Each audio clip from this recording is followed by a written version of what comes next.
Hello, YouTube, and welcome to another episode of the In Your Head podcast. I am your host, as always, Jesse, and with me on the couch today, comedian. You were one of the first comedians I ever saw at High Note. Actually, I didn't want to tell you this until we got started, but you were one of the first ones I saw at one. We were talking off air, and you were one of the first that I saw, and I always remembered you from High Note. So. And to properly introduce you, Erik Terrell. Eric, how are you, sir? I'm great, man. Thank you so much for having me. Jesse Rogers. Jesse Rogers. Thank you, man. I'm happy to be here, man. Oh, no, it's been great watching you. I've been coming to High Note for about a year and change. So I wanted to ask you how long you've actually been a comedian.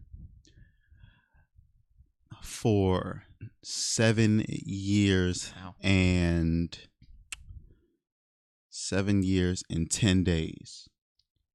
Another comedian who's got it down to the day.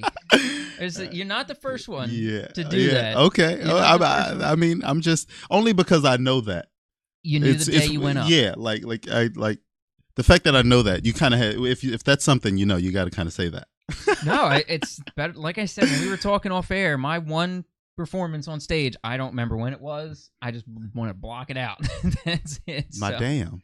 It was, but yeah, so a lot of comedians remember the first day they went up. Oh yeah, it's hard to forget that what day that was. Yeah, it's a weird day, and you go through so many weird emotions that day. From the day you wake up, like I'm doing this shit, and then up until the moment you get up there, and then going to sleep, like oh, I did that shit.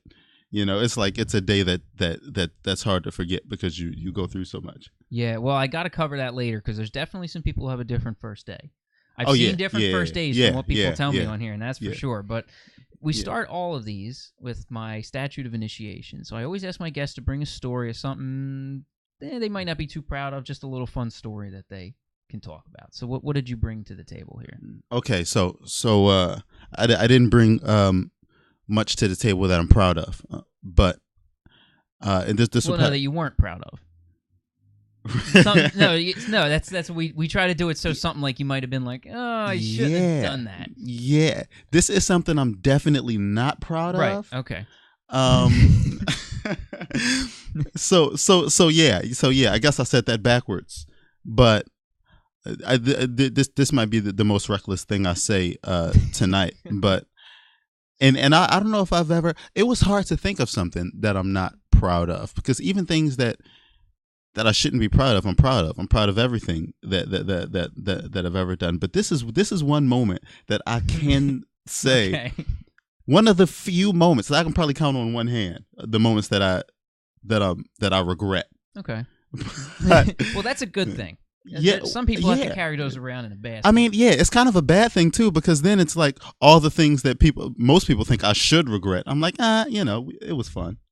It was cool, but this is one moment that I actually can say I do not know what I was thinking at all. Like, and it's weird. I don't even think I've ever talked about it. The only people who know about this are my buddies from college. And that's where a lot of these stories originate, it seems. Yeah. My 4 or 5 favorite friends from college, my buddies, my road dogs, they remember this, and I don't even know if I've told my fiance about this. Yeah. Okay. So she'll get a surprise when she watches the episode. All right.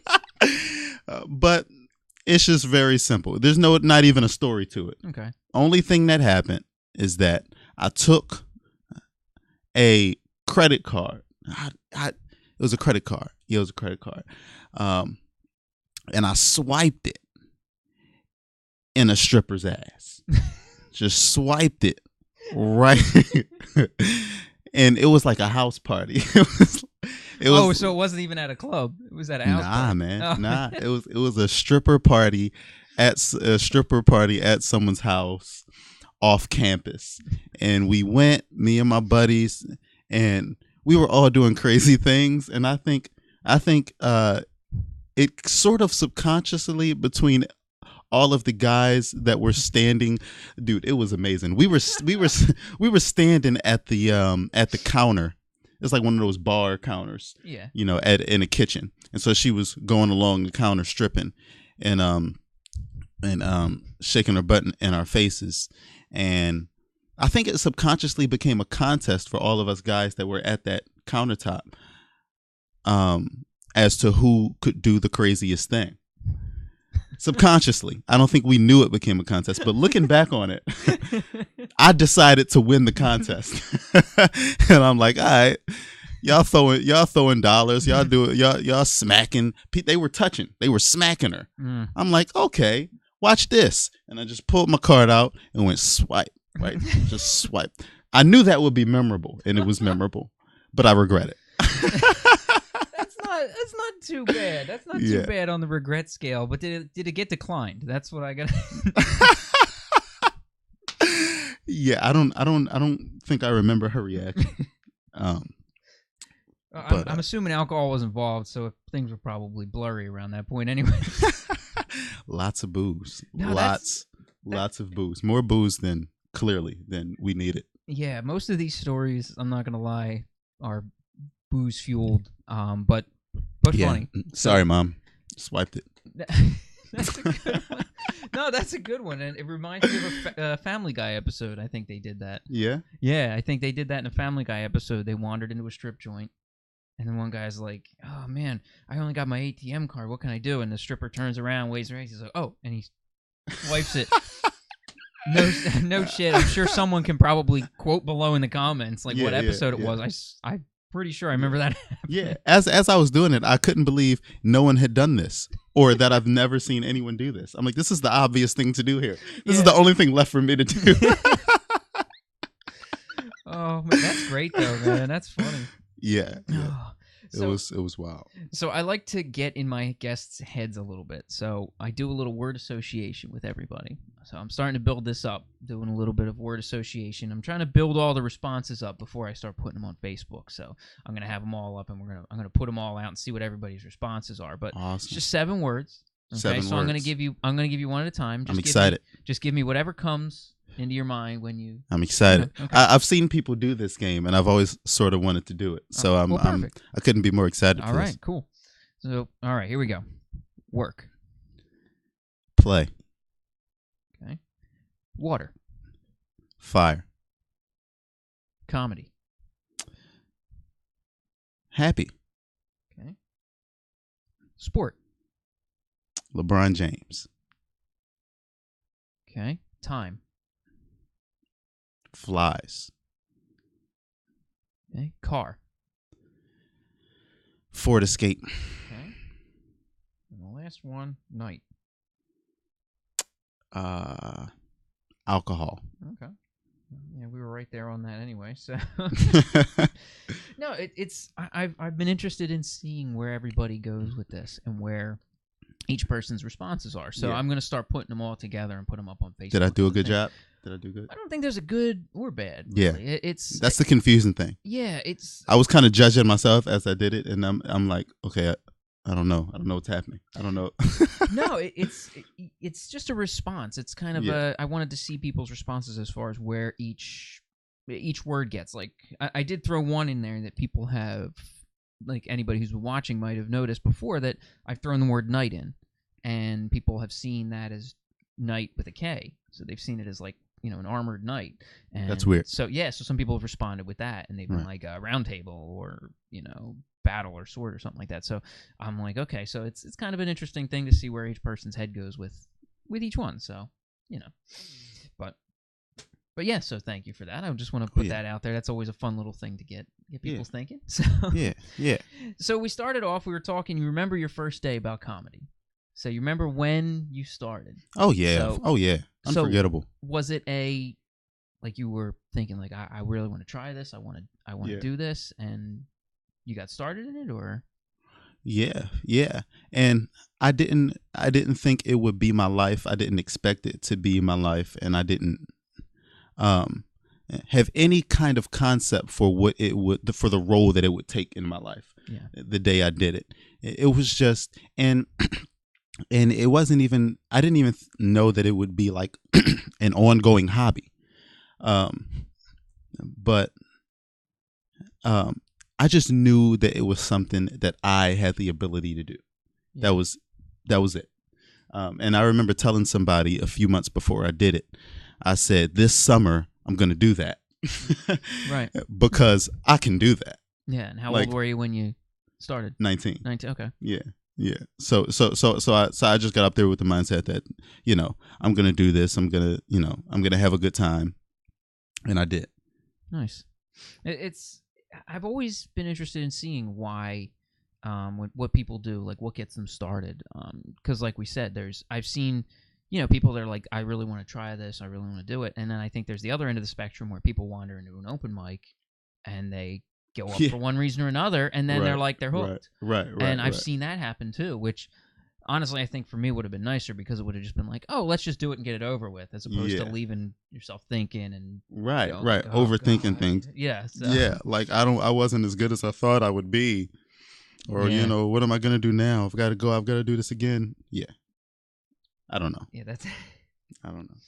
That's the hard. I think that's the hard part of it as being a comedian was, I guess, knowing where you want to take it. It's. I've seen a lot of people say, "Oh, I want to. This is what I want to do. I want to do this. I really want." And there's a lot of guys I've had on that are just like, I just love doing it. It's just a lot of fun to just go out and have a good time and be a comedian. Right. And I mean, that's admirable too. To to be able to try to hone a trade that you're not making a full-time living. Yeah. So. Yeah. The frustrating thing is that it's so much more than that now. Like, I wish it could be as simple as it was the first day I did it. Just like, it's fun to do this. This is something that'll be fun. Like, and that kind of, you got to really, really be careful about letting the fact that it means so much more than that now, and that you kind of expect and hope and work for it to be, for it to pay off, and for it to be so much more than just a good time. And you got to try not to let it ruin the fact that you're having fun. Yeah. And the fact that you love it. So that's what makes it a battle. Like, Yeah. And I've noticed that do I have to do this, or do I want to do this? Yeah, I used to bowl a lot. I was a bowler back in the day, and I was a league bowler and stuff like that. And it was the same kind of thing. Like, people were saying I should go, do tournaments and make money and try to do that. And I was like, I think that would have taken away the enjoyment. I just love doing this, to go out here and hang out with my friends and make a night of it. And then I think that would have taken away the fun. Like you're saying, it becomes work. It becomes every weekend I'm out. I gotta go to a bowling thing every, Right. And I'm sure it's the same for you when you have shows and you've got things coming up. So yeah. You start to set goals, and and it'll get really anxiety provoking really fast, and then you've got to reel it back. Like, wait a second, this is let's not be so serious, but at the same time, it is serious. So you said, so this was interesting because you seem to have the reverse as what I thought it would be. Like, my first time up was extremely anxious, and I figured maybe if I did it long enough, it would start to go away. But for you, you said it was comfortable the first time, when you first started doing it, and now you're starting to get the anxiety. Now you're starting to have that pressure and the anxiety. Is it do you think it's, do you see any reason why, you think? Like, why, I mean, besides, like, I know you said how you're pushing yourself, but what, I guess what I'm trying to say is, like, what do you think gives you that anxiety? The performance anxiety, or the career? Right. Well, both. Well, both, really, because that's something that I'd love to learn how to fix, like how to fix the performance anxiety, like how to go up there and not let it get in your head. But I can see the career anxiety that happens with anything. Right. Just because you set expectations for yourself, right? But or for where you should be, or what you think you should be, right? In your career, the performance anxiety, I don't think there's a fix for that. And I don't know if I want that to be fixed. I think that's part of the beauty of being a performer, is, having this realm of controllable things, in this realm of things that you can't control, but part of being a performer is being able to tackle these things and handle these things in real time, which is what performing is. But it's I mean, I mean, it's funny. They say like when Martin Luther King gave the "I Have a Dream" speech, he never wrote down the whole "I have a dream" part. Like he just went on a riff. Wow. And a speech that was supposed to turn out a different way took a left turn, and now it's "I have a dream" speech. It's the speech. Yeah. So I mean, but whatever. It's just the fact that a lot of times in real things happen in real time that make a performer a performer. Yeah. And he performed well giving that speech, just like we perform well. And then there's that the other side of it, and is the things you control and the things you prepare, and which is the reason Martin Luther King was giving that speech in the beginning, was because he's such a prolific speaker. Yeah. It's why everybody was standing there listening to him, and it's what we got to take care of. But regardless of how much you prepare and how much you control what you can control, performance anxiety happens because the other side exists. So I guess you just kind of deal with it. After you have so much experience, you can prepare less, which can give you more anxiety, but the experience will kick in, and then you can kind of start to maybe justifiably or mistakenly depend on the fact that you have so much experience with performing. Yeah. So that adds another aspect to it. But yeah, it's tough to. Okay. No, that makes sense. I've always wondered that, because even in bowling, to take it there, because again, I'm not a performer, but like bowling, like the biggest moment for me was staring down the barrel of a 300 game, and you're looking at that 12th strike. Oh, it's you, nothing else. Right. I mean, everything stops for several lanes in either direction, and they all stop, and it's you.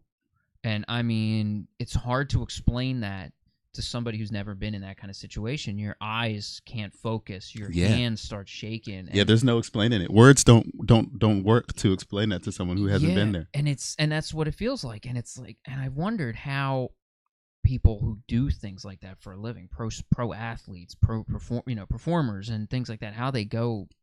Like I saw the one time that I saw Donovan McNabb in the Super Bowl, and he threw up, and I was like, that'd be me. I couldn't throw the pass, but that would be me. Because, that's the realism of it. I'm like, you'd be, holy shit, I'm here. Oh, that's it. I'm going to throw up. That's what it should be. And I wonder how these guys people get stone cold and just are like, all right, we're ready to do this. And I'm like, how? Yeah. It's insane. I would lose my mind. That's why I thank God for the gift of comedy, because the beautiful thing about comedy is that part of being a great performer and blocking everything out, like you say, is your ability to have fun. And when it comes down to it, I mean, you prepared, but you gotta have fun. Yeah. Just like, just like with bowling, I mean, you love it and you're good at it. Yeah, that's when you do the best, is when you're having fun. Yeah, when it becomes when you enjoy bowling. Yeah, that's what it used to be. It was a Friday night league. It was a bunch of just a bunch of old guys out away from the wives on a Friday night having some drinks. That was it. That was what the bowling league was, and I loved it back then. But then it turned into a money league. Yeah, where it was like, okay, you're putting up this much money, and they got card games for money, and strike pots for money, and bracket games for money, and it's like, that's what it turned into. Yeah, it gets perverted. Yeah, your concept of it gets perverted, and it's like, am I having fun, or am I dealing with a bunch of anxiety that comes from a bunch of pressure that I haven't had to deal with before, but pressure that I kind of feel like I should have to deal with because I want to meet a certain certain level of expectations. Yeah. But at the same time, how much of that is because of the pressure that I'm putting on myself, and how much of it is because people are gambling on your bowling, and pressure that other people are putting on you. Yeah. It's definitely a qualitative thing for comedy and a quantitative thing for bowling. You can feel like you didn't have a good night going out. You can be like, I don't know if I did as well. But in bowling, you got a number.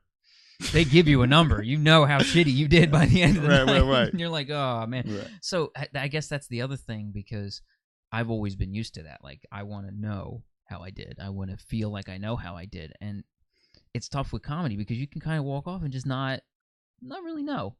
It could be a room. I've seen a guy kill in a room and do a great set, and then a week later in a full room, almost the same set, and like nothing. So, I've seen it be the room. I went to an open mic once, and I mean, this room was dead. Full, but dead. No matter what anybody said, they just stared. That's all they got, just stare. And it was tough. It was the room. And it was really hard to, to think qualitatively, like, how did I do? Right. You don't know. And so right. that would weigh on me because, again, like I said, the anxiety. Now I'm like, what did I do? And what did I do wrong?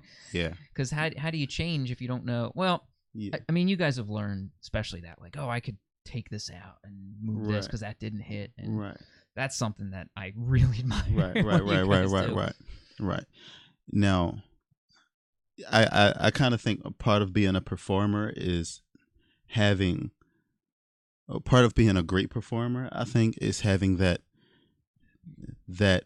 defiance in your head that no obstacle is too great for you to have at least a pretty good performance. So if those people are just staring blank-faced at every comedian that comes up, I think a great performer, especially me, not that I'm calling myself a great performer, but I think people who like people who aspire to be a great performer, you don't run from that. You embrace that. Yeah. You're like, I'm gonna be the guy to crack these fools open. Nice. You know what I mean? So regardless of the situation, being a performer is knowing that when you show up, you don't know what the conditions are going to be, but I'm gonna show up knowing that I can deal with any condition. Man, which is something that only happens with experience. Yeah, that's true. Yeah. And it's, I mean, you see it from mic to mic, and I can imagine doing bigger shows. You can see it, based on the kind of crowd you're going to get. The difference between a VFW show or something at like a bigger venue. So I'm sure it can be. You have to work the venue different, I'm sure. So right. Yeah, it's but at the end of the day, long as you do right by yourself, you know what I mean. And then you want to do right by everybody else, but if it's gonna kill you, you know what I mean. Then you gotta sleep at night. Right. No, so absolutely. Whatever gets you to bed at night. And for some people, that's embracing the challenge. And those are the people that I think that are going to be the great performers. But for some people, it's saying, okay, well, I'm just going to do my time on stage or a little less than that and get out of here because I don't really want to deal with all that challenge tonight. So... that's not. I can see what you mean. That's not the way you want to do it. So I mean, I don't think that's the ingredients to being great, but No, I agree totally. That's you have to want to. You have to want to push. I think to want to be there. Whether you have, some people feel like, oh well, like you said, you were wanting to do it. You felt like you could do it, and anybody can go out there. I've known guys who were funny as hell, but wouldn't be able to get on stage if their life depended on it. But to see somebody who can just take it and say, I want to be funny, but now I'm going to work at it and I'm going to do it and I'm going to make it happen. That's different, and that is the something of somebody who wants it, and I think that's the difference. Yeah. Otherwise, you just see a lot of people that, you see a lot of guys that have fun doing it, and I mean that's not a bad way to do it either. You can do a couple shows here and there, have a little fun, do some mics, do a couple little shows, make a little odd and money. Yeah. Which is cool, but. If you haven't sacrificed everything in your life to be a stand-up comedian, if this isn't your life, if this isn't the one most grand goal that you have for yourself is to be at the top of your game doing stand-up comedy, then do what you want to sleep at night. Do it. Yeah. Don't push yourself too far. Be happy with yourself. Exactly. It's tough to be happy. I know there's a cat off camera that's bathing herself for the people. No, obviously people can't see it. There's a cat over there that's staring at us, bathing itself. Yo, your cat is gangster, dude. She responds to human interaction so purposefully. Like every time you talk to her, she's like, She's a little. She's an interesting Do your cat. podcast and let me lick. Yeah, that's about right. She's like, all right, I'm just going to chill here because I'm going to keep an eye on you. And then when this is all over, I better get some treats. Let her lick. Yeah. She just want to lick. You good over there? I don't want no problems. She looking at me. All right, cool. Yeah, oh, she's staring at me hard. You got to get a camera on her. I really should. That'd be interesting if I could get an on-cat every camera. episode. in your head, in the cat's head. I one day had to film like a little filler for the beginning of the episode, and the cat wouldn't leave the couch. So I was almost just going to film like the intro, like with the cat here in the spot. Right. So, but I was like, I don't know if I want the cat here for this. But she's a piece of work. That one. She's about 10 years old too. Yeah. So it's Lily, by the way. For anybody who I've never said my cat's name, it's Lily. If I haven't said it on camera, but she's cats are ingrates. Every cat is an ingrate. Okay, I've never seen an animal that needs humans but doesn't like humans as much as cats. But yet, I mean, some of them cuddle and they come around and they play a little bit. But at the end of the day, they just want to lick. they just want to lick and eat. Yeah, this one's different, which is good. She's my cat. Like when I first got her, when I wasn't expecting to get a cat. We were waiting until we moved out of, like, I was moving out of my parents, and my now wife was moving out of her, her apartment she was in, and we were going to move into a place here. And we were like, oh, we're going to be moving out in a couple weeks. Well, we were out at the mall, and we saw that thing. And it was this little stark white cat. We were like, oh, look, it's cute. It's this little tiny kitty. It was sleeping in the litter box. And we were like, oh, God, it's adorable. And then it turned into that thing. Lo and behold, it was a snowshoe cat. So if nobody's seen what a snowshoe cat is, it's a grumpy cat that's not miniaturized. That's what my cat is. So I wish she was a dwarf. I would have been rich. I would have been filthy rich because I would have had a grumpy cat. But she's and then she turned into this monster. But the 2 weeks that I had her, it was just me at my parents' house in my basement with the cat, and I stayed there with her, and she bonded to me. So she follows me around and sleeps with me, and yeah. But yeah, she's very. She don't like people. She don't like. Oh, she likes you, but it's just me. That's about it. Yeah, she won't come out if my wife's home. She will not come out. Like my wife can come home from work, cat nowhere to be seen for hours. Yeah, And so it's not like she's jealous. She knows her place. It's not. It's crazy. She'll hear my car as soon as I pull the e-brake. She'll be like, "Oh, okay." She'll come downstairs. It's a little weird, actually. Yeah, she's your secret lover. Is that true, Kitty? She don't care. That's about right. What? I really should get a camera on the cat. I think I need to do because we keep talking about it. Her, excuse me. Yeah, I know. She's cool. She's gonna fall asleep over there.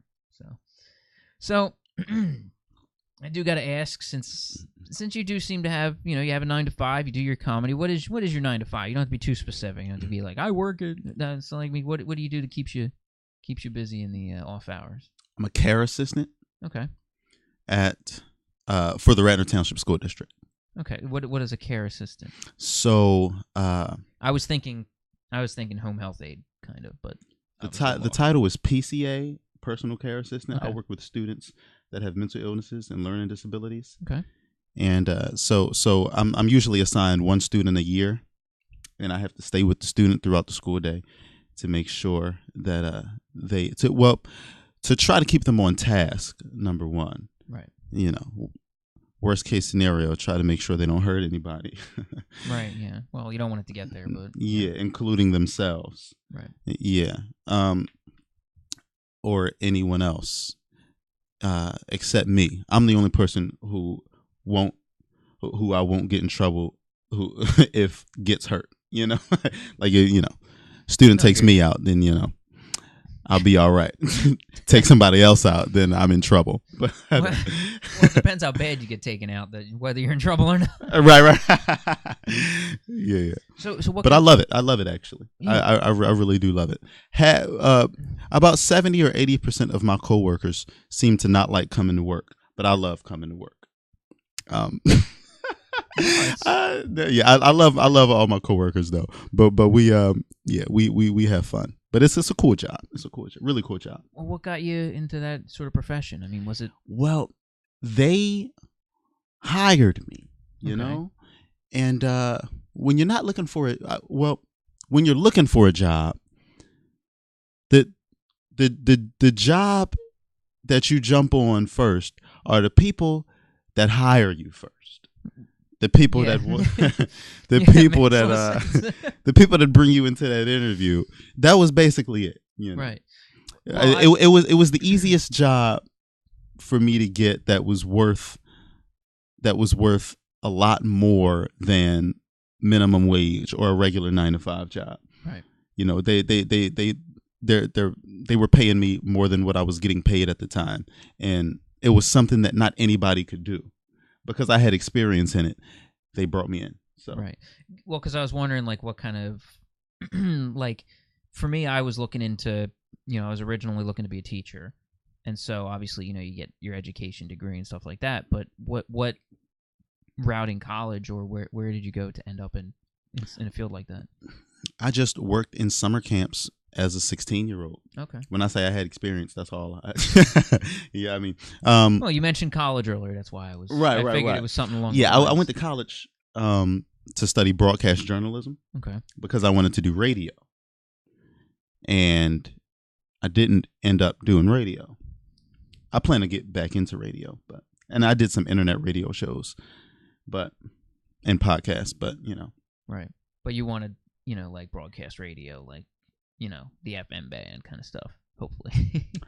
I want to be Steve Harvey, Tom Joyner, okay, Ricky Smiley, Doug Banks. That's the kind of radio I want to be. But it's hard to be that without a following. All those guys had such a following before they were what they became, or before they started in radio. Mm-hmm. So I figure what I need to do first is build a national platform, which is what I'm using stand-up to do. Right. And then I'm going to get back into radio. But, of course, do stand-up as well. Yeah, which it seems like a lot of guys do. Right. They have a great stand-up, and then they can either move to acting or something else, but at least when people know you, it's a lot easier. Yeah. Doing this, I'm like, yeah, hi, I'm a guy nobody's heard of, and I'm doing a podcast. Yeah, yeah. So I just want to be syndicated. That's all. I want to be syndicated. Yeah. Makes sense. No, it's multi-market syndication. Is what I need. The cat's inverted itself now. So I was wondering what he was checking out over there. She's like, oh, yeah. Hi. I do need a camera over there. This is new. She doesn't normally. She's got to be comfortable around you. She normally doesn't hang in here for podcasting. Yeah. Like really, because normally most people come in. It doesn't. She, like I said, she doesn't really want to hang around people, but I mean that's pretty cool that she wants taking to just a picture. There you go. You're we have to show the people what's happening. Yeah, here. You'll have to send me the picture, and I'll put that down below here somewhere to show what this cat is up to. But yeah. Look at this cat. Oh man, what a life. Anyway, so I know you've had plenty of shows coming up. I know you were talking about saying May and June. We're just smoked. So yeah, you have any good shows coming up that you wanted to plug? You wanted to talk about? July 1st, Helium Comedy Club in Philadelphia at 7 p.m. So that's for Philadelphia, July 1st, 7 p.m., Helium Comedy Club. Okay. July 15th and 16th, which will be the weekend that this releases, at Scotty's Pub and Comedy Cove. Wait, July 15th, 16th? Yeah. June? Oh, okay. I lied. June 15th and 16th. Okay, cool. Thank you for that. And June 21st, I'm at the Candlelight Theater Comedy Club, which is in Delaware. All right. Yep, Asheville Comedy Festival in August. All that stuff is later, but yeah. Nice. Well, I'll definitely put links below. So send me some links over. I'll get in touch with you, get some links so I can get to the shows, and I'll make sure I get links below for everybody. Thanks. So, thanks. Like I That's said, it's it's July 1st. That's it. July 1st, man. Helium. So it's not part of Funniest. It is actually. Oh, it is Philly's Funniest. It is. Okay, cool. I usually don't say that. I just say I'm at Helium. Make it sound like it's more than what it is. But it's Philly's Funniest. Well, no, man. It's a big thing for a lot of guys to get. I mean, it's a lot of great exposure. You get a great crowd out there. I mean, how often do you really otherwise get to perform at Helium? A lot of people, it's big names that show up at Helium. So get a chance to get out there for Hopefully under 6 minutes, because if you go over 6 minutes, or I think it's 7 minutes for the quarterfinals. For the quarters now, right? So you've made it through into the quarters. There you go. Just be there July 1st. All right, there we go. I'm please. Yeah, get out there, support Eric, man. Be like, I wanted to go, but he was all aggressive, talking about be there. please be there. Helium's great. Please. So, and if Eric's going to be there, it's going to be funny for sure. I promise you that. So, so before this, I gave you the full circle test. I gave you the circles. The circle test, yeah, right? The circle test. So I was excited bring about them that up too. here for everybody to see. Oh, I inverted it. What did I do? Oh, they can see my circles. Yeah, I flipped it around again here. There now, we go. My circles aren't as fun as your usual. No, they circles. don't have to be crazy, but a lot of time it reflects people. So, right. I mean, so look, I want you to tell the listeners, and just in case anybody happens to listen on my website or anything, tell them what was on some of those other circles. Oh, we got lots of good stuff on a lot of these circles. We've had stick figures, we've had penises, we've had balls, we've had straight on view of penis. Somebody who saw the episode, so I didn't get to tell you this one. Somebody who was on this, Jeff Colella. Shout out to you, Jeff. Jeff, I like Jeff. What's up, Jeff? He got creative. He said, all right, somebody drew a dick. That's not funny. It was just, I mean, really, it was a straight up, if you say picture of a penis, that's what it was. But Jeff was creative. He drew it straight on using the circle with the balls hanging below. See, it was creative, and I didn't have the heart to blur that out. I couldn't do it. So yeah, and my circles are word like real things. No, but it's things about you, and that's I've seen. Believe me, sometimes I want to keep it calm because some of these I go look at these and go, wow, what the hell am I looking at? So trust me. So I mean, a lot of the stuff I call it full circle because some of the stuff we talk about comes back. So you already mentioned radio, which is in the dead middle there. So we did mention radio, so that's right in the middle. So other than that, let's go around the rest of this here. So we got God and family. Two highly important things. In comedy. And comedy. So, well, it did fall after family, so that's good. So, it would be worrisome if it kind of crept in before family. Right. Yeah. Especially, like you said, if your fiance is going to see this, you'd be like, you know what? I'm going to cut this section here. Give you another Especially one of these before God, right? Yeah, well, I'm not going down to religious chat, but so yeah, I mean, you can see it's a good priority. Right. It's good that some people would put it here before family, and that's I mean those are the younger guys probably that I've interviewed, and that might be something I should ask people to tier that stuff. That might be an interesting thing to put things like God, family, comedy, and certain things to see where people would rank them in the importance of their life at that time, and I think a lot of people would get a different response. I mean, for me, probably I don't even know. I think comedy might be in the middle.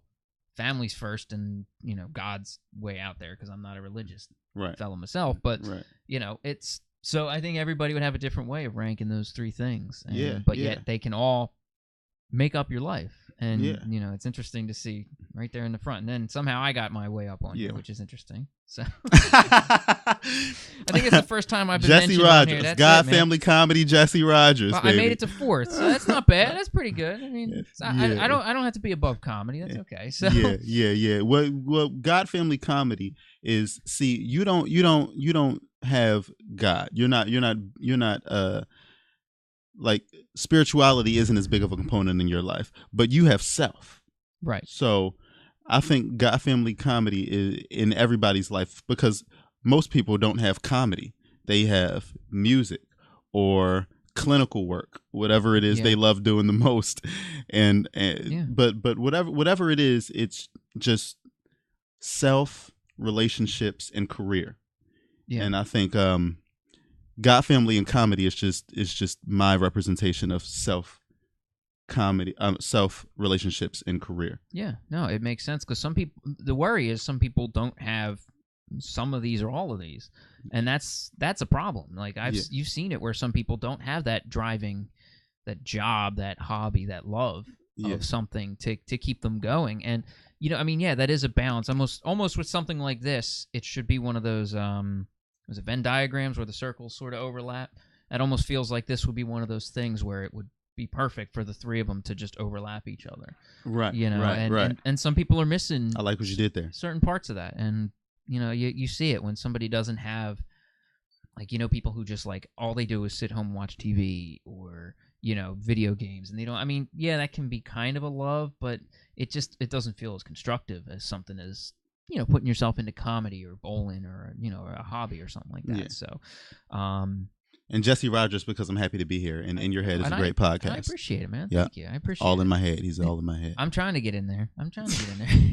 I don't go too deep. If some people are worried, like, well, what's your podcast like? I'm like, really? It's just a couple of people talking on the couch. That's what we're doing. I want to learn with about Jack and Coke. Yeah, well, that's it, man. Jack Daniels, honey and Coke, man. That's the drink that we've made. I knew this Jack and Coke was funny. Yeah, Jack honey and Coke, yeah. Right? Just as good. Yeah, I forgot it was honey. Yeah, it does make people say it makes it like, a little man, this sweeter. Coke is a little tangy. Yeah. Everybody says it makes it a little smoother. So it's a little. Jack honey is good, but all honey alcohol I think is just jam packed with sugar as well. Yeah, because you need more of that, right? right. With the Coke that's in there, which is sugar. Yeah, on top of it. So. Yeah. You did mention your July 1st thing on here, too. July 1st. That hung in there, too? Be there, please. Be there, man. Come on. It's got to be about Helium, man. We got radio, so you can it made its way in. It did make so its there's way definitely some college. love. That's what I went to college for. So it's got to spend radio has like what $4,000 attached to it. It's not too bad. A lot of people's is a lot heavier. It's a lot of people. It's a lot more than that. Yeah, I had a scholarship. Sorry. Nice. Well, that's good. It's for what? What was the scholarship from? Academic scholarship, because I had a 4.0 in high school. Nice. So they gave me an academic scholarship. The scholarship covered, the scholarship was supposed to cover my tuition for my first 3 years. It ended up covering my first 2 years because I got my scholarship revoked after sophomore year because I'm an idiot. Well, ouch, that sucks. Yeah, college is tough, man. It's not. It wasn't. It was a problem for me. I had rough experience through college, and so it can affect people different ways. So people get the way they get in college. People spend their college years swiping credit cards in strippers' butts. You look at it. That's what happens. So yeah. You get too focused on swiping credit cards and strippers' butts, and you get your scholarship revoked. These things. That's why I call this full circle. That's why I said full circle might baby. Have something to do with it, but no. Full circle. So the fantasy football. I'm curious. I'm gonna leave full circle alone. It almost took a sad turn just now. Go ahead. It wouldn't be the first time on the show. Trust me. So fantasy football. I'm guessing a fan, big fantasy football fan. Yeah, I'm addicted. I'm addicted. Yeah, that's the one thing in my life that I love. Not by choice. I love fantasy, and I think I'm great at fantasy football. I win championships every year. This is a fact. So it's not like I just love it and I'm losing at it. Yeah, that's not good. He's like, I love throwing my money away. Right. Yeah, I know gamblers. But when you look at the things that you do in your life and you say, do I love it because it's fun, or am I just trapped? Am I addicted? Yeah, I'm trapped. But at least you're winning. You got to give it some credit. You're winning. That's when you got to quit something. When you're trapped losing, when you got to give it up. But yeah, it's my vice. They have phone numbers for that shit too. I know they put it at the end of every single casino. They need a fantasy football phone number. They need one. I think technically it would still go under 1-800-GAMBLER. Yeah, you're right. Probably. I mean, it's still kind of gambling. It is. Yeah, I don't know. I don't play because when it first came out, I had the weirdest experience with fantasy football. It was a guy was playing, and we're at a store watching a football game. I forget. We were just sitting and getting food. And the guy was so mad because the team he was playing against had like their defense, and then it was like another guy. He had a wide receiver on the other team or something like that, and he got so mad because he was losing because the other team's defense was given. I would lose interest in the sport just to have to get so worked up about it. I would lose all enjoyment in the sport, like the feeling of watching the Eagles go through the playoffs. And watching them get to the playoffs. If all that would have been lost because I'm too busy worrying about, what receivers I'm going to start and everything. I'm like, yeah, I can't. Yeah. That takes it all away from football. Yeah, I've actually had a friend that told me before. It's funny because it seems like he was like opening up to me, and he's like, I gave it up. It's like you said, your concept of the sport changes and you start focusing on different things than you used to focus on, and you're not just enjoying the sport for the sport anymore. Yeah. And that's what he said had happened. And he was in so many different leagues that he said one year he decided, I'm just going to walk away. And he said he walked away, and I promise you, this is what he said to me. He said, it's the best decision I ever made. Wow. And that's when I realized, I mean, I was happy for him. I was like, yeah, I'm glad you did that. But that's the point when I realized, yeah, fantasy football is dangerous. If it wasn't, there wouldn't be so many commercials every single break at every single football game. Yeah. If they weren't making money and people weren't buying into it, it wouldn't be that big. It's dangerous. If it was 6 guys out there that were playing it, so it's dangerous. And it's almost worse when you win, because that makes you even more thirsty. Yeah. And then you're even more unsatisfied. Yeah, that's that gambling endorphins you get. You get that rush and you're like, I want to do it. And I see the movie Casino. Have you've watched that movie Casino? Nah. Oh, great movie. I'd say watch it. I mean, it's all the greats are in the movie, Pesci, De Niro, and everything. And it really shows as De Niro runs this hotel. He's not supposed to. He's part of the mob, and he's running this hotel. And yeah, it's long past spoilers, folks. So whatever. But it's you got Pesci and De Niro like running this whole hotel and doing all this. But there's one scene that makes me think of gamblers, and it makes me think of where these people go. Now, see again, I know you're not near this point, so it's not like I'm saying this as far as that. But there's a guy, and Pesci's sitting down with this guy at a table, and he says, you gambled the fucking money away. I gave you the money to go home and get your heat put back on. You got a wife and kids at home. You took the money I gave you. You went and gambled the money. And he's, fucking yelling at him because this degenerate gambler, and he wanted me. He's like, no, I didn't. I lost the money. It's like, did you gamble the money away? Just tell me you gambled the money away, and I'll give you the money. So you can put your heat back on so your wife and kids have heat. And it was like, you could see this guy would just take the money. He's like, I got money. Well, now I'm going to take it. I'm going to go double it. Or he'd lose it, or something like that. And to see that inside feeling of the casino and the way these people are, and they would gamble their last couple pennies. And I even had a guy, episode 3, I think. It was a friend of mine, Shane Costalos, who was on. And he works at the casinos, and he sees the worst of it. And I'm like, man, playing the fantasy football, yeah, you throw some money down, and maybe you win at the end of the season. But we're talking people putting their house payments down on a regular basis. And it's scary. Yeah, there's some really, really sad fantasy football leagues.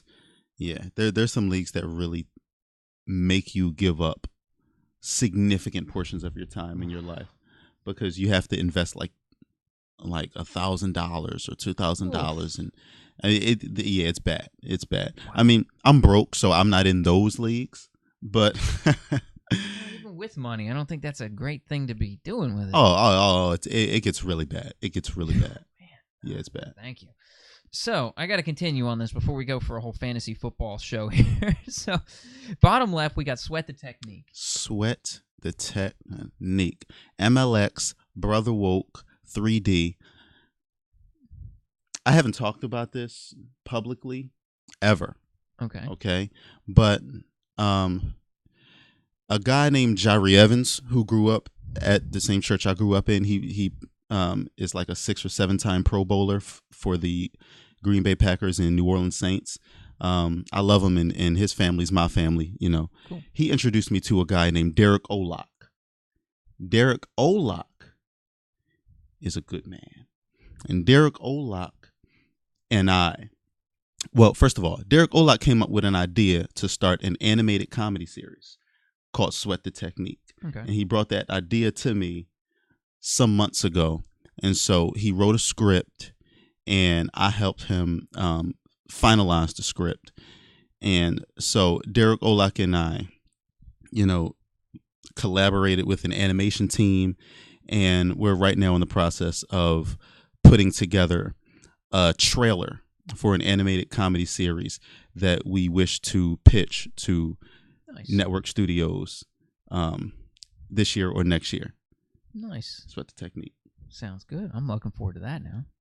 Because I was going to ask you, a little bit later on, like if you got any projects coming up, but that answers it right there.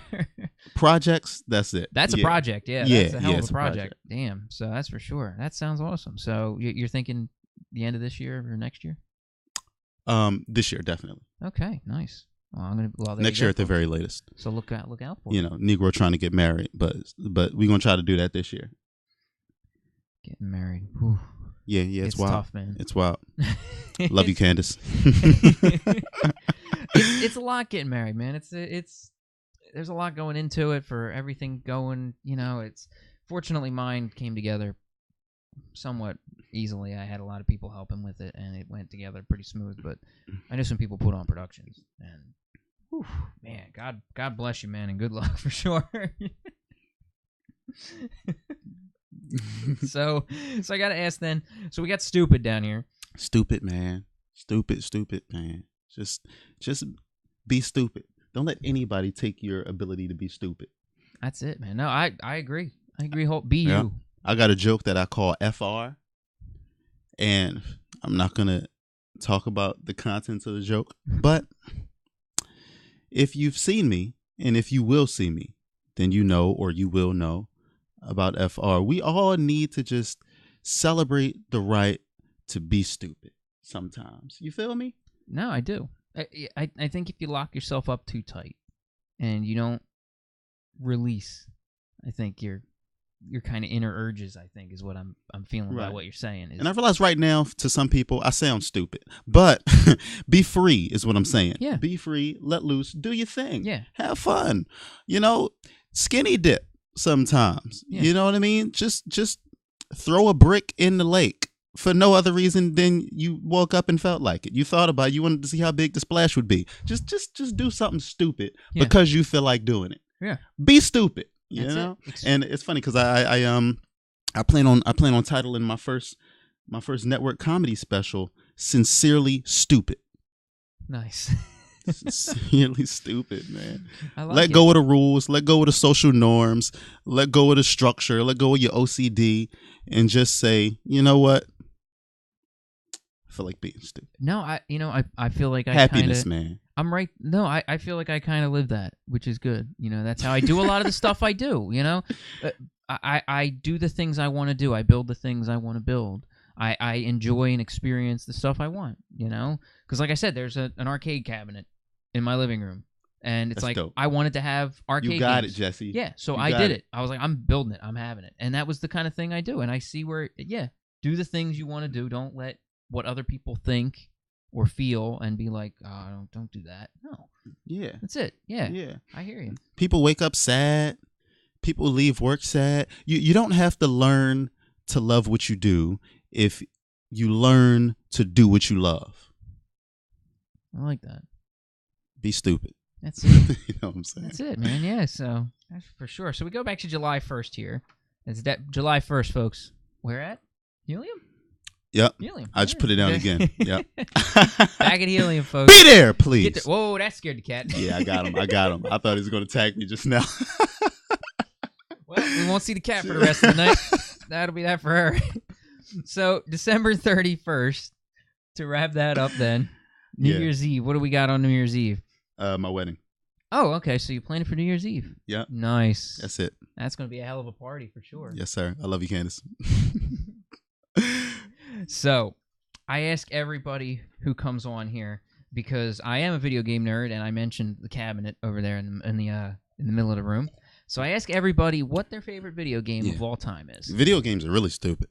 Good and stupid though. Yeah. Well, if you enjoy it, because I figure everybody's got that one. I don't care how old you are, how young you are. Wow. Even if you look at a cabinet, like you see an arcade cabinet when you're going down the shore, everybody's got one that they can't resist. Ah, man. I was intense growing up with video games.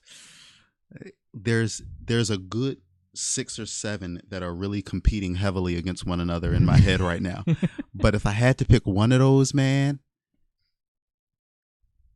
Something you'd never be able to sell if you had it, if you had the cartridge. Grand Theft Auto. There you go. Yeah, that last comment you just That did it. Yep, that's it. Which one? San Andreas, dude. San Andreas. Okay, cool. Good game. Yes. Yeah. Oh, so many good times. So many good haircuts I got. So many good missions I completed. People I killed. Prostitutes I banged.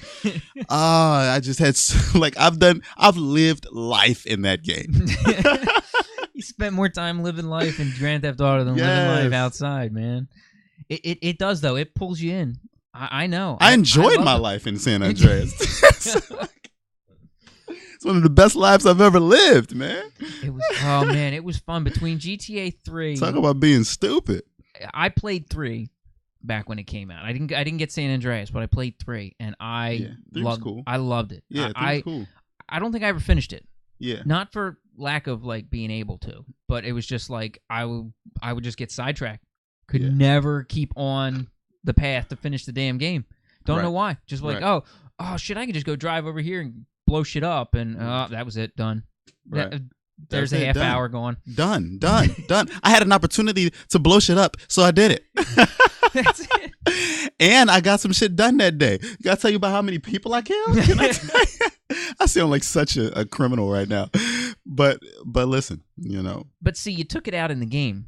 Exactly. People that let it carry over, that's the problem. Come on, talk about it. There you go. That's the people that can't differentiate. That's it. We knew that it was I can just go have fun, and then you go outside and you're like, I feel better.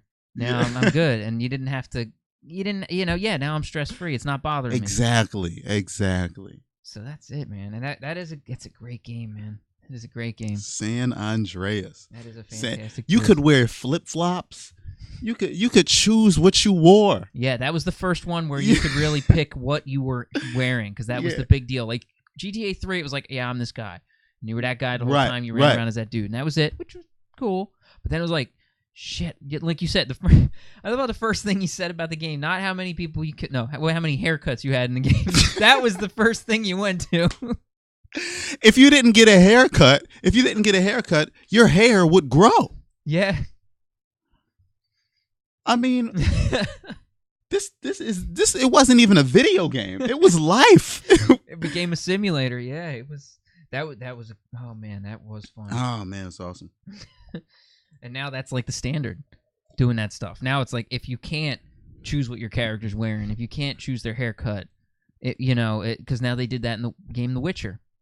As you play the game The Witcher, if you just go out and do your thing and you're just out and about, you'll notice your character's hair starts to get longer, your beard gets longer if you don't come into town and get your shit taken care of. Yeah. You're out there, you've been out for weeks and weeks, and you're out, and now all of a sudden you're this out mangy there living dude. Wild, living reckless. And now you're this mangy looking dude, and it does the same thing. It's but you can change now every game. If you can't change your apparel, which I never got, because I'm I love Skyrim, love the game to death. Never played it in third person mode. But yet I'm first time I played, I'm I'm gonna make my dude look like this, and then I'm I played the game in first person the whole goddamn time. Right. What the hell was the point? That's awesome. It's me, I don't see me now, and I'm I could customize my face. I'm there's no mirrors in Skyrim. You don't know what the hell you look like. Awesome, man. Awesome, yo. So here's the fun surprise that I give everybody. Before every podcast, I make an ink blot for every one of my guests. So I make an ink blot for each person. They're all individual, so no two are the same. So it's not if I don't see this, I'm in trouble. I don't want people thinking that I should see this, and no. So this is one I made for you. So this is the ink blot we have for you. Okay. So you can take a look. First thing I'm thinking is a butterfly. Okay. Also, sort of looks like a booty. I mean, not a whole lot, but I can see a little bit of booty. You gotta use your imagination to get the booty. Well, there's a white spot right in the middle of it. I'm not really using my imagination. I'm kind of seeing it. Whoa. So first of all, when you mentioned that spot in the middle, I saw the booty. I saw a smaller booty. I was thinking big booty. You were thinking micro booty. I like micro booty. I like micro booty more. I was also gonna say a tailbone, maybe a tailbone. Yeah. But back to your comment about the little booty. Now, if it's a little booty, then it would be legs, right? Yeah. These two things would be legs coming down, and it's like someone bending over. Yeah. But then it kind of business end. Yeah, I don't know. I don't know if it's a woman or some kind of transvestite. Yeah, because whatever's hanging around. Yeah, what is that? Like that. You knew what you were doing here, man. No, I swear. People have said that, and I'm like, man, look, I swear to God, every single one of these is I take a bottle of black acrylic ink, drip it over the top of this thing, smush it down, flatten it around, unfold it, and let it dry. And that's what happens. I swear. There is no... I've seen people see like angry clowns. I've seen some stuff like I've seen weird stuff come through these things, and now it's okay. So what do we got the other way then? Okay, I just turned it upside down, and now I see.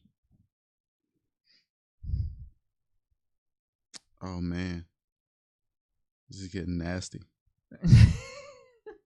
I don't know. Luckily, this ain't a real PG podcast. So it looks like some kind of demon, man. Yeah, it looks like. Oh shoot! You know what? It looks like an evil goat. It looks like an evil sheep or an evil goat or lamb. Okay. Because you see these big spots, like it's like ears coming down. Like the very center, that little hole that was the little butt when we was watching, it was the other way, is a mouth. That's the mouth, and she's going like, oh shit, yeah. And and then it goes up, and then there's ears hanging down. Oh man. And this is all like toxic shit all around her, just like smoke, like evil puffs of smoke. Oh man. So yeah, this one's. It's well, I was gonna say you can hang on to this. This is yours to keep if you'd like. I mean, okay. Although I don't know if you really want to be hanging it around the house. Either way, you're looking at it. I'm not sure if you're. Yeah, man. I don't know why are we as people so negative? Why couldn't I come up with anything happy? I'm disappointed. A lot of them, people see faces. You see a lot of people tend to go to faces. That's just where it goes. I mean, I'm going to say the vast majority, at least 75% of these, seems to be facial or head structure or something like that, and that's where it seems to go. So even when you said like a weird demon thing, but you see there was a face. It always seems to go to a face, and that's what we find first. So, interesting. It's that's an evil goat. That's a trip, man. That's a weird one. There's a lot of outlying stuff in this one, which I don't usually get. A lot of it kind of blends together. But you know what this is? Oh wait, you know what this is? Okay, these are two women looking at each other. Look at it. Oh shit! Look at the woman with the hair coming back. We got noses. Oh wow. Oh, that's and then we got breast. And then this is like, no, what that is? Little tiny hands. So I see when you say that, I see little tiny hands. I see those little Punch and Judy nuns that you had that you squeeze the back and they just. That's not nice. That's what I see. That's what I see in it. That's the hand and the little fist up there. Yeah, that's weird. Yeah. I didn't see the face like that until you said it. Oh man, that's creepy, man. There's all kinds of stuff in these things. Get that picture away from me. Hide that for people. There we go. So they don't have to now. Who knows what people see? So. One of the last things I always like to ask everybody, if there is a point that you could go back to in your life, if there was a point you could go back and stay, I call this Groundhog's Choice. Because if there was like a time period, it doesn't have to be a day, maybe a time, a certain time period that you could go back to. Groundhog's Choice. I see what you did there. Yeah. So if there was a point you could go back to and spend your life there and just live in that time, where would you want to go?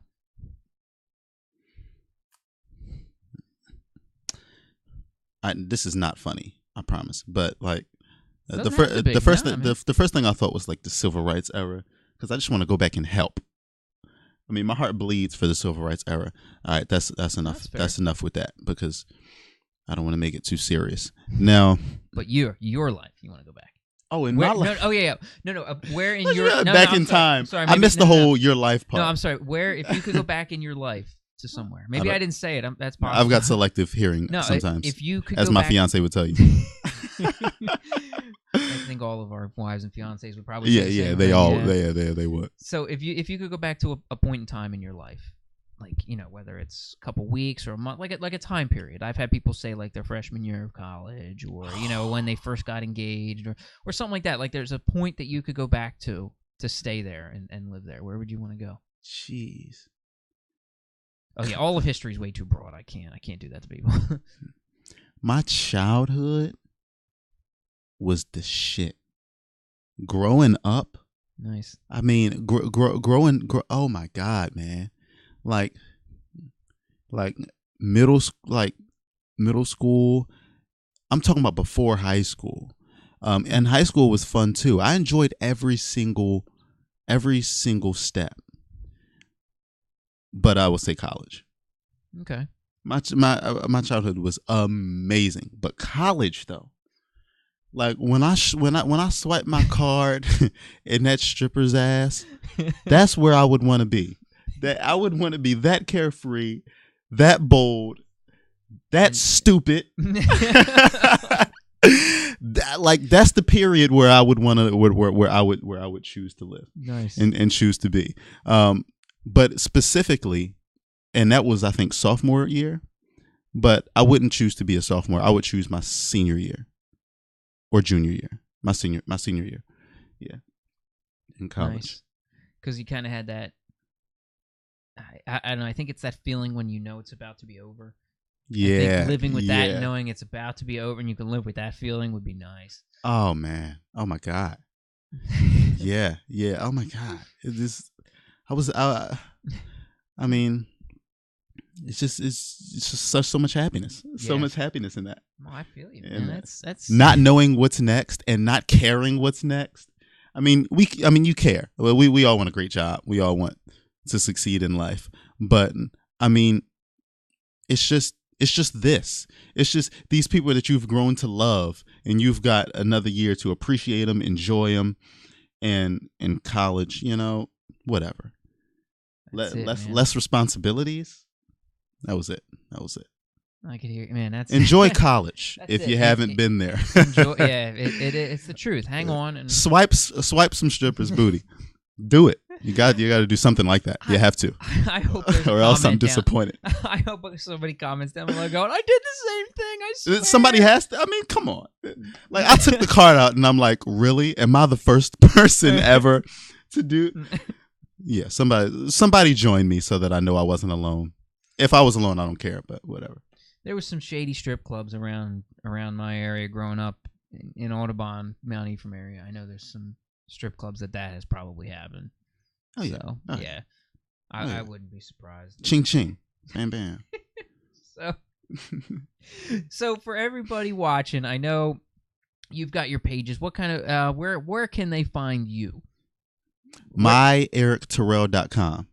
Okay. Erik is with a K. So that's MyErikTerrell.com. MyErikTerrell.com. And that'll get them to any of your shows, your Facebook, all that good stuff right through there? My schedule is on my website, so that'll get you to a show, which is the most important thing. Well, yeah. But if you want to find me on social media, it's Erik Terrell Time on Twitter and Instagram. All right. Awesome. Man, look, like, hey, I'm looking forward. I want to try to make it out on the 1st because I think I'm going to see a lot of names that I know from high. Oh, yeah, it's going to be a jam-packed show. Yeah. So anybody who isn't familiar with Philly's Funniest, it's especially the quarterfinals. You can go in the semis or in the prelims, and it's fun, but you go out for the quarters, and it's everybody that's good enough to make it through the first round. So you're going to get a good show. And you said you're doing, what, 7 minutes? It's 7 minutes, I think it's 7. Yeah, so 7 minutes of guys that have put together time. They know what they're doing, and it's a blast. I mean, it happens every year, so it's on Helium. Check him out on July 1st. Get out there. Support Erik, for sure, because I know you're going to enjoy him. So thank you. I promise you, I've seen you at High Note. Like I said, you're one of the first I've seen. You're one of the first I watched out there. One of the first times I went out there just to hang out. Like I literally was a civilian, just wandering in, just hanging out. Yeah. And I remember watching you when I first showed up there, and I was like, "This guy's hilarious." I loved you from Jump Street, man. Even in an open mic. And I know a lot of guys, it's rough. Like they're trying stuff, which is fair. Yeah. But I was like, I love watching this guy, and I love watching. I did, man. Hey, that means everything, dude. You know, so, that's it. That's it. So, hey, man, thanks again for being on here. I really appreciate having you on, man. Jesse Rogers. And everybody, check out Erik Terrell. I'm going to have links to everything down below so you can check him out, especially to his page, all that stuff, so you can get to Erik. Go check out Erik. Don't forget to like and subscribe below, too, folks, because we come out with a new episode every week. Yeah, like this. In your head, Jesse Rogers. Like it, follow it. Yeah, down here on YouTube or over on the Facebook page so you can get constant updates, and this way you can see who's on and what's going on and what's coming up next. So check it out, folks. That's it. So that does it for us today. So I just want to thank everybody for watching, and as always, never buy an umbrella. Take care.